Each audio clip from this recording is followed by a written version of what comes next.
20 ans après la loi pour l'égalité des droits et des chances, la France ne se donne toujours pas les moyens pour une école inclusive. À la rentrée, première école que je visite, une élève inscrite mais déscolarisée faute d'accompagnement. Une enseignante qui s'interrompt pour s'occuper comme elle peut de cet autre élève qui va d'une classe à l'autre sans activité par manque d'accompagnante. Deuxième école, passer de 7 à 2 AESH en un an, les élèves qui ont besoin d'un accompagnement individuel à temps complet n'ont que quelques heures dans la semaine, les autres n'ont plus rien. Nous observons tous cette réalité dans nos circonscriptions.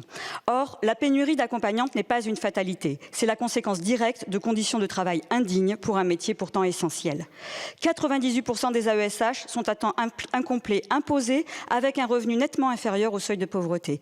Et quand en Italie, tous les professeurs sont formés à des pratiques inclusives, ont un matériel adapté et l'appui d'un enseignant spécialisé dans l'accompagnement affecté dans leur classe, en France, on demande aux AESH d'accompagner des enfants avec tout type de handicap après une formation indigente de 60 heures en distanciel. C'est honteux. On parle d'accompagnement humain là.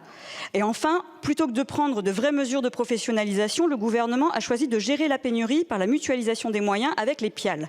Résultat, des conditions de travail encore dégradées. 2 heures dans un établissement, 3 dans un autre, des temps de trajet même pas pris en compte et en prime, aucune continuité dans l'accompagnement des élèves et la difficulté d'accompagner des situations très différentes. Magnifique optimisation qui aggrave la perte de sens ressentie dans le métier.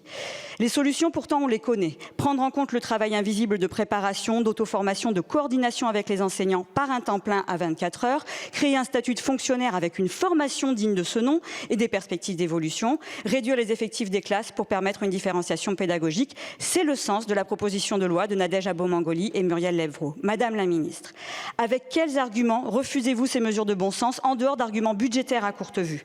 La maltraitance institutionnelle subie par les AESH, les enfants et leurs parents coûte bien plus à notre société que les économies qu'on réalise sur leur dos.